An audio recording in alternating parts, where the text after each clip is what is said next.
Hello everyone and welcome back to our YouTube channel. This is Ibrahim from GSL IET Markaz Islamabad. As promised, we are back with another video just to explain to you how to attempt IELTS questions in the examination. As you know, we have launched our new resource pack and we have named it Edition 2, and we are one by one explaining all of the tests including in that resource pack. Included in that resource pack. Now, today we are going to attempt two letters in the one in test 2 and the one in test 3. I'm going to start off with test 2. It's going to be a very quick explanation, and today I've already written the letter so I don't waste any of your time. First of all, we need to have a look at the question. The question says, you work for an international company and would like to spend 6 months working in its head office in another country. Once again, the reason for reading this or what makes it more important is that you actually have to start off with your introduction in this part. So in the introduction, I have written, I have been working for many years in your regional office in Pakistan and would now like to work in your head office in Australia for 6 months, which is why I am writing this letter. Because in the first part of the letter, all you have to do is you have to introduce. You have to tell the reader why you are writing that specific letter. So the reason why I was writing the letter is that I would like to spend 6 months working in the head office of my company.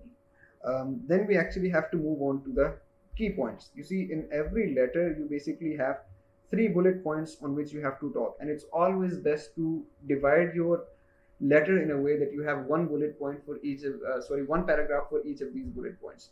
So the first bullet point over here says, explain why you want to work in the company's head office for 6 months.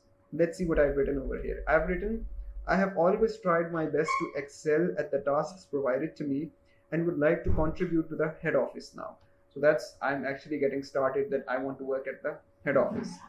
And then I have written, the position of HR manager is vacant in the head office and my peers suggest that I would be a good candidate for it. So I am just building up my argument over here. I want to work there so I can have, I've missed I over here, I wrote this in a hurry, so I can have the experience of working in a diverse environment. That's basically why I want to work over there, so I can have experience of working in a diverse environment. The second bullet point says, say how your work could be done while you were away. This is the second bullet point right over here. It says, say how your work could be done while you were away. That means that who would be doing your work when you will not be around. So I have written, while I would be in the head office, my work would be covered by my colleagues. I have already collaborated with them and they have kindly agreed to help me out in this regard. So I just have to explain in this part how my work is going to be covered back at my office. So in the third bullet point, the bullet point says, ask for his or her help in arranging it. So now I need help to arrange this trip or this visit to Australia.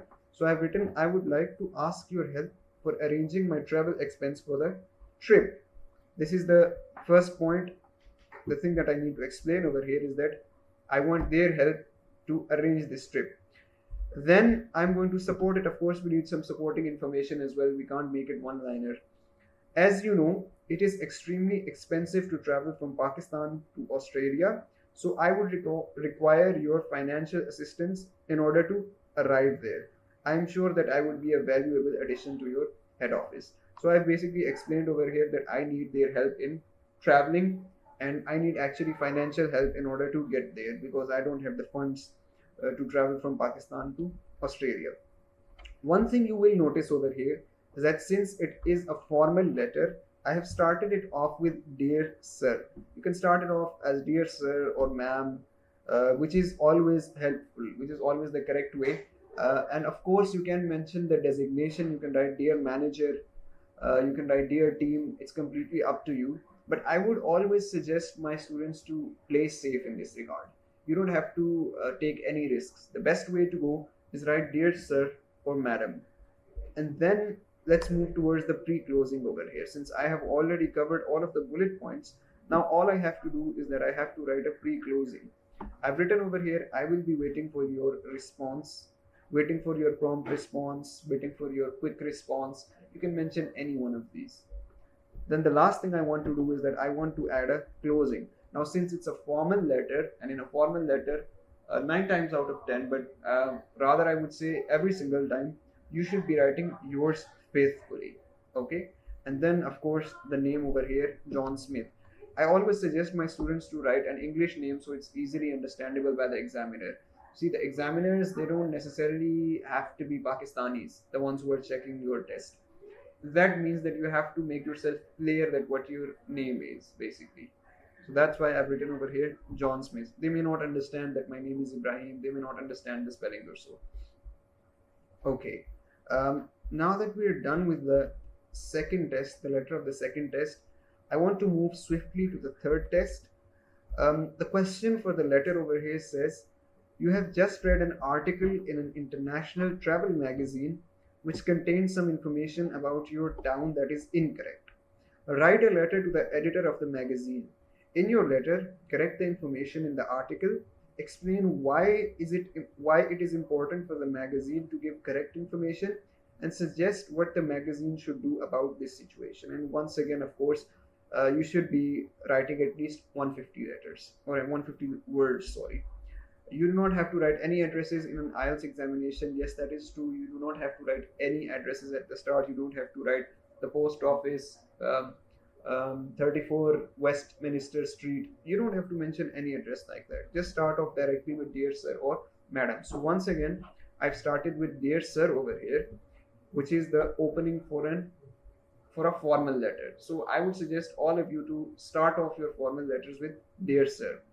Then actually I have to introduce, or I have to tell them the purpose of writing the letter. So you see, the question says that you have read an article in an international travel magazine which contains some information about your town that is incorrect. Now basically you have to tell them why you are writing the letter over here. So I'm going to write, I am an ardent reader or an ardent admirer of your weekly travel magazine and take great interest in your publications. Basically I'm telling I'm telling them that I regularly read your work. However, I was deeply dissatisfied after reading your latest edition because it contained a historical inaccuracy about my hometown. I've just introduced what sort of inaccuracy it is, just a little bit of a hint over here that there was some wrong information about my hometown, and that is something that actually annoyed or agitated me. Okay, now I have to refer to the information in the article that is incorrect, and I have to correct it as well. So I have written in the article, you mentioned that Fatehjung was ruled by Muslims, which is my hometown by the way, in the late 1700s. I'm just fabricating this information. Was ruled by Muslims in the late 1700s. This is untrue because many scholars suggest that it was ruled by Sikhs till 1920.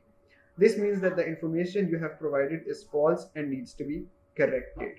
So I have just corrected the information. The information they have provided, which they have provided, is that Fatehjung was ruled by Muslims in the late 1700s, and I have actually corrected it by saying that many scholars suggest that it was ruled by Sikhs till 1920.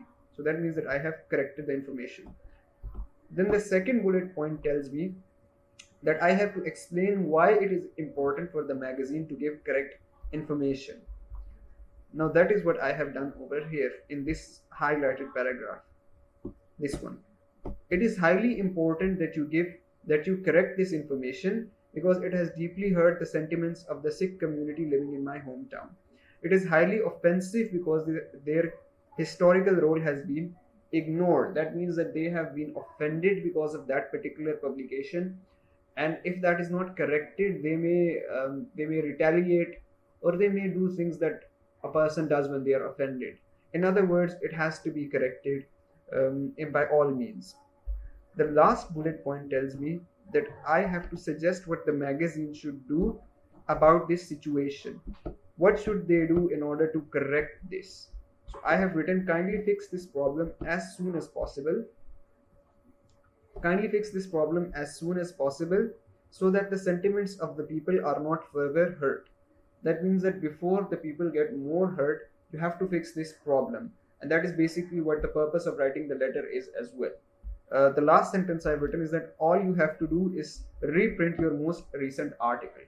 And that's all. You don't have to go into any fancy details because basically you're just supposed to write the correct word count. Once you've done that and you have made your point clear, that means that you have actually written a good letter.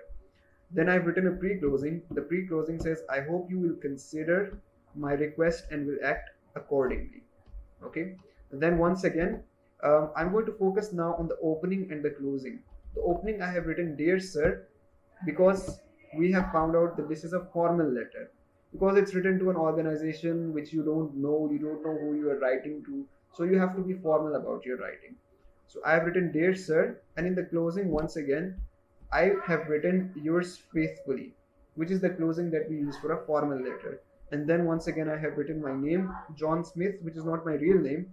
But the only reason I have written it is that in the examination, the examiner doesn't necessarily know your name or doesn't necessarily know that this is your name. So they may be confused at times.